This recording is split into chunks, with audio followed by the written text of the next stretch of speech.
Good morning, students. Today we will start the structure of atom. As we know that the Dalton's atomic theory said that atom is indivisible. Dalton क्या कहता था कि atom indivisible है, which cannot be divided further. But discovery of electron and proton, किसकी discovery? Electron की और proton की। किसने की? गोल्डस्टीन ने और जे थॉमसन ने fails the theory of Dalton. तो इन दोनों ने, इलेक्ट्रॉन और प्रोटॉन की डिस्कवरी ने, जो डाल्टन्स की थ्योरी थी कि atoms are indivisible in the nature, वो क्या कर दी? फेल कर दी। तो now the scientist are excited to know that how electrons and protons are present in an atom। तो अब ये इलेक्ट्रॉन और प्रोटॉन कैसे अरेंज और कैसे प्रेजेंट है किसके अंदर? एक एटम के लिए। इसके लिए उन्होंने डिस्कवरी शुरू कर दी, डिफरेंट टाइप्स के मॉडल्स दिए। सबसे पहले हम पढ़ेंगे, कौन सा मॉडल पढ़ेंगे? Thomson model of an atom. किसका? Thomson model of an atom. जैसे नाम बता रहा है, किसने डिस्कवर किया? ये जे थॉमसन ने। इसने इसके लिए 1906 में डिस्कवरी ऑफ इलेक्ट्रॉन के लिए भी इसको क्या मिला था? नोबेल प्राइज मिला था। और इसके अंदर जो काम करने वाले 7 और साइंटिस्ट थे, उनको भी नोबेल प्राइज मिला किसी न किसी फील्ड के अंदर फॉर देयर डिस्कवरी। तो जे थॉमसन है, उसने क्या कहा कि N atom is spherical in the shape, कि एक एटम आपका स्फेरिकल इन शेप है, रेड कलर का। जैसे आप कहो, इसको साथ में क्या बोलते हैं? Watermelon model. इसको वाटरमेलन मॉडल भी बोलते हैं, क्योंकि जो ये सारा का सारा है, ये जो चीज है, ये सारा जो एक स्फीयर शेप में है, विच is the edible part of watermelon. जो किसका एडिबल पार्ट? वाटरमेलन का, रेड इन कलर। जैसे हम कहते हैं रेड इन कलर होता है वो, तो that is the positive part of an atom. वो एटम का क्या है? पॉजिटिव पार्ट है, जिसको हम बोलते हैं proton. What does it means? कि पूरा का पूरा एटम जो एडिबल है, जिससे जैसे एक वाटरमेलन है उसमें एडिबल होता है, उसी तरह एटम के अंदर चारों तरफ आपका क्या है? प्रोटॉन फैला हुआ है। और बीच बीच में ऐसे like this the electrons are embedded। तो ये negative charge, and these negative charge are called electron। तो electrons are embedded in the an atom just like the seeds embedded in the watermelon। कि जो आपका तरबूज होता है, मेलन होता है, उसके अंदर जैसे आपको देखिए जाइए कहीं कहीं पे आपको सीड्स मिलती है ब्लैक कलर की, तो उसी तरह से जे थॉमसन के अकॉर्डिंग जो पूरा का पूरा रेड पार्ट है, वो आपका क्या है? पॉजिटिव पार्ट है, एक एटम की तरह। और जैसे उसके अंदर आपको कहीं कहीं पे ब्लैक कलर की सीड्स मिलेंगी, उसी तरह से उसने कहा कि जो नेगेटिव चार्ज है वो ब्लैक सीड्स की तरह चारों तरफ बीच बीच में कहीं कहीं पे क्या हुआ है? एम्बेडेड हुआ है। इसीलिए इसको Thompson model of an atom भी बोलते हैं, इसको वाटरमेलन भी बोलते हैं, और इसको प्लम पुडिंग भी बोलते हैं।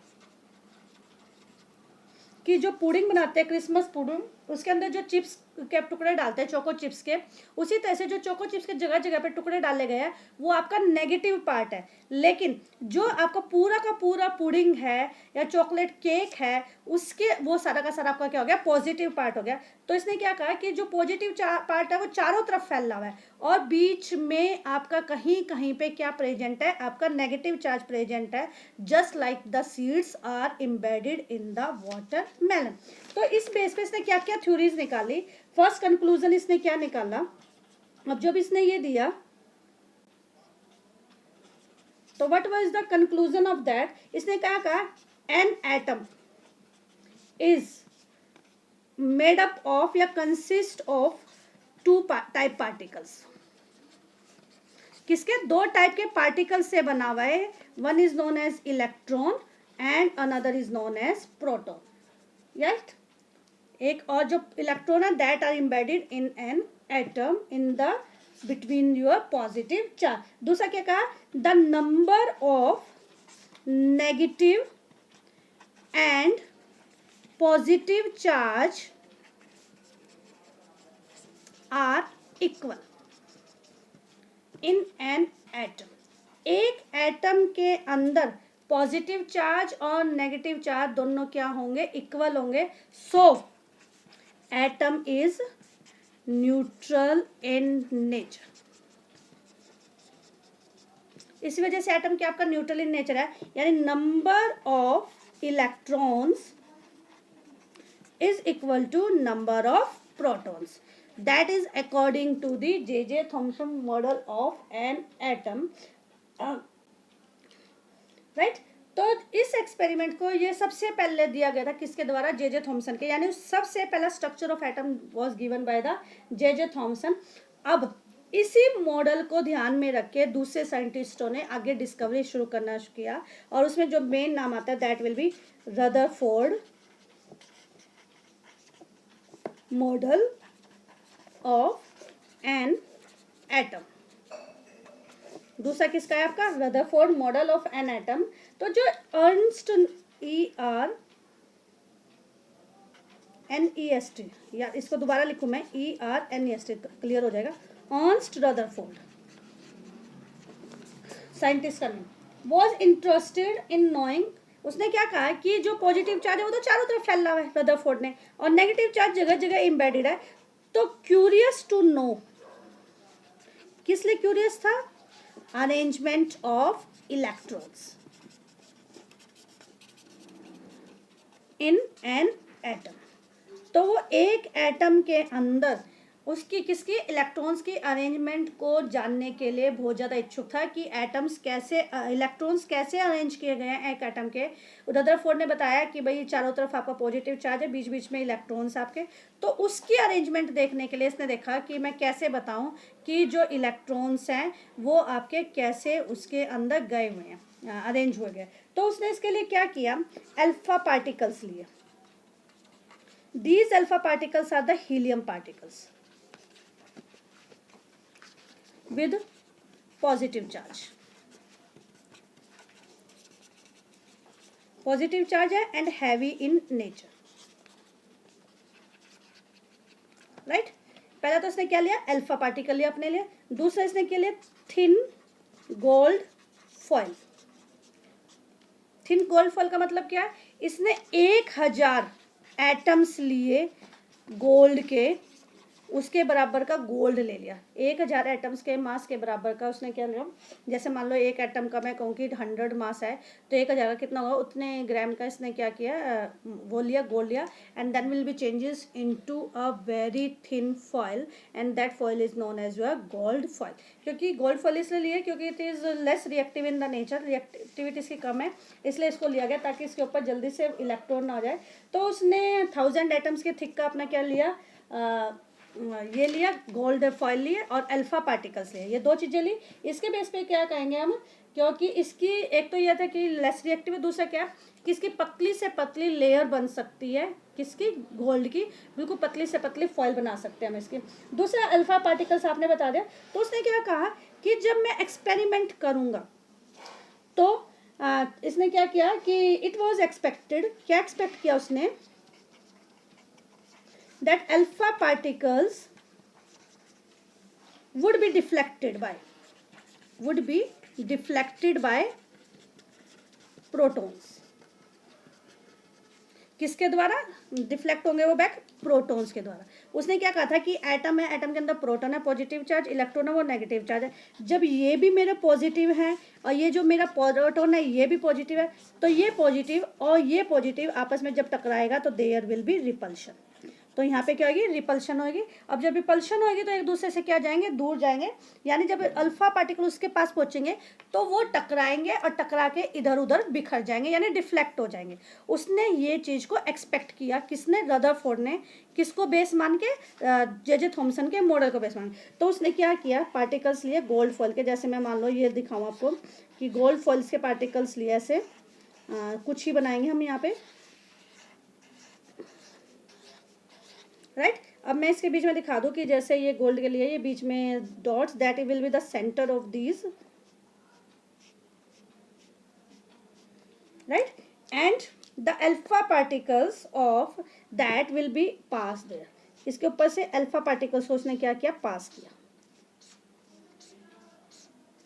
राइट। जब उसने अल्फा पार्टिकल्स को पास किया तो what will be the observation, तो क्या ऑब्जर्वेशन आई कि मोस्ट ऑफ द रेज चली गई, most of the rays will be moved without any reflection. जैसे मैं कहूँ ऐसे ये रेज इसमें से क्या होगी, पास होगी। तो क्या क्या इसने ऑब्जर्व किया, most of the rays moves from foil without deflection. समझ में है कि डिफ्लेक्शन करे बिना वो क्या होगी, उसमें से बहुत सारी रेज आपकी क्या होगी, पास कर गई, स्ट्रेट चली गई गोल्ड फॉयल के अंदर से। And some of the alpha particles were deflected, some of alpha particles deflected with small angle. Small angle से क्या हो गया, डिफ्लेक्ट हो गया। कैसे स्मॉल एंगल से डिफ्लेक्ट हो गया, मान लो मैं कहूँ कि ये रेज इसके पास तक गई और टकरा के थोड़ी सी वापस आ गई, ये जैसे मैंने ब्लू कलर से बनाई है, तो कुछ पार्टिकल्स डिफ्लेक्ट होके वापस आ गए। और थर्ड वन क्या कहता है, 1 आउट ऑफ 12,000। कुछ बुक्स में आपको 20,000 लिखा होगा, कुछ में 12,000 लिखा होगा। आपकी एनसीईआरटी की बुक में 12 है तो आप 12 चलना, वैसे बहुत सारी बुक्स में 20,000 लिखा हुआ है। तो 1 आउट ऑफ 12,000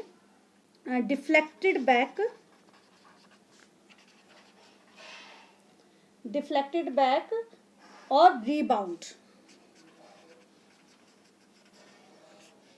इसका मतलब क्या है कि एक रे मैं ऐसे बनाऊं जो इसके बिल्कुल सेंटर पे पहुंची, यहाँ से गई और इसी एंगल से क्या होगी, वो वापस आ गई। कितने में से, 12,000 में से, 20,000 में से, कुछ भी कह सकते हैं।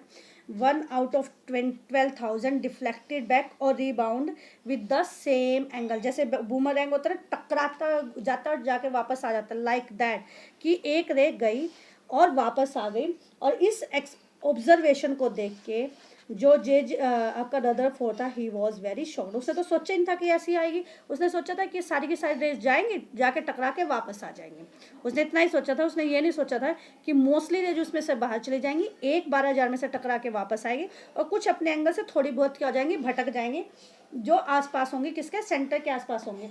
तो इससे उसने क्या कंक्लूड किया, तो व्हाट वाज द कंक्लूजन, तो इसका जैसे था कि he will hear a sound when each stone strike the wall, he repeat 10 times and the sound 10 times, but a blind full child was throw stones at the barber. ये रहने दो, आपका इतना ही रखो कि ये ऑब्जर्वेशन हुई। ऑब्जर्वेशन से उसने क्या कंक्लूजन निकाला,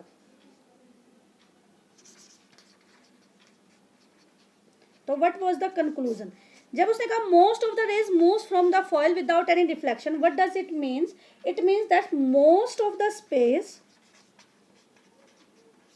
क्या, most of the space inside the atom is hollow. What does it mean, कि बहुत सारा स्पेस क्या आपका खाली है, क्योंकि सारी की सारी रेज आपकी क्या होगी, बिना टकराए उसमें से बाहर चली गई, without any deflection. Very few particles are deflected. उस फ्यू पार्टिकल्स को क्या कहेंगे कि जो पॉजिटिव, मैंने क्या कहा, some of the alpha particle deflected with the small angle, तो it is due to positive charge present in center, present in atom which occupy little space। जिसने एटम के अंदर बहुत कम स्पेस को ऑक्यूपाई किया है, वहीं से आपकी जो पॉजिटिव ये अल्फा पार्टिकल्स है डिफ्लेक्ट होके वापस आए, और एक जो बाहर आई डिफ्लेक्ट होके 180 डिग्री के, तो all the positive charge present in the center of an atom। तो जो पूरा का पूरा पॉजिटिव चार्ज है किसका, एटम का, वो कहाँ पे प्रेजेंट है, सेंटर में। At that centre is known as your nucleus. इसने क्या वर्ड दिया, न्यूक्लियस। उसने क्या कहा कि nucleus is that which is present in the center of an atom and the positive charge of an atom exists there। Understand. तो इसके base पे उसने क्या कहा कि हर एटम के अंदर एक, जैसे मैं कहूँ कि atom are spherical in the shape, right, there is a centre present in an atom and that centre is known as your nucleus. इस सेंटर को क्या बोलते हैं? Nucleus, having the positive charge.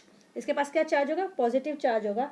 And electrons revolves around the nucleus in a circular path. कि electrons हैं वो इसके अंदर क्या करते हैं? मूव करते हैं, यानी इलेक्ट्रॉन्स धसे हुए नहीं हैं, electrons revolves around the nucleus.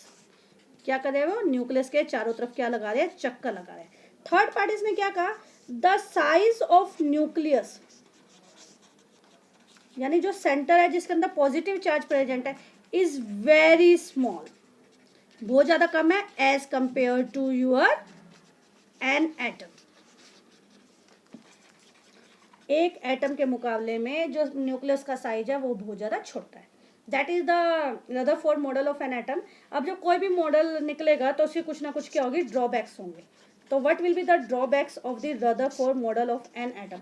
The main drawback of the Rutherford model of an atom कि रदरफोर्ड ने क्या कहा कि electrons revolves around the nucleus in a circular path. ये जो सर्कुलर पाथ है इसके अंदर इलेक्ट्रॉन्स क्या करते हैं? रिवॉल्व करते हैं। इलेक्ट्रॉन्स कहाँ करते हैं? सर्कुलर पाथ में क्या करते हैं? रिवॉल्व करते हैं। If anybody revolves in a circular path then there will should be loss of energy. तो वहां क्या होना चाहिए? लॉस ऑफ एनर्जी होनी चाहिए। When there will be loss of the energy, that electron should fall in the centre of atom. तब उस electron को कहाँ गिरना चाहिए? सेंटर ऑफ एन एटम के में गिरना चाहिए, जो आपका क्या है? न्यूक्लियस है। अब जब ये इलेक्ट्रॉन बाय चांस सेंटर में गिरे तो दैट शुड बी अनस्टेबल। तो एटम क्या हो जाएगा? आपका अनस्टेबल हो जाएगा। तो जब एटम अनस्टेबल हो, बट हम तो कहते हैं atom is electrically neutral in the nature and it is stable in the nature.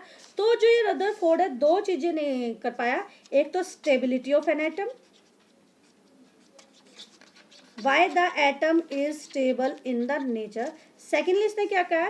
why electrons do not fall in nucleus when continuously revolving around the nucleus। कि ये इलेक्ट्रॉन है जो गिरते हैं न्यूक्लियस में, जबकि उसके चारों तरफ चक्कर लगाते रहते हैं, एनर्जी को लॉस करेंगे तो definitely they will fall down, but they never fall down in the centre of the nuclear, which is the major drawback of the Rutherford model of an atom. तो that is about your Rutherford model of an atom. And next one is your J.J. Thomson model of an atom. We will discuss about the Bohr model of an atom.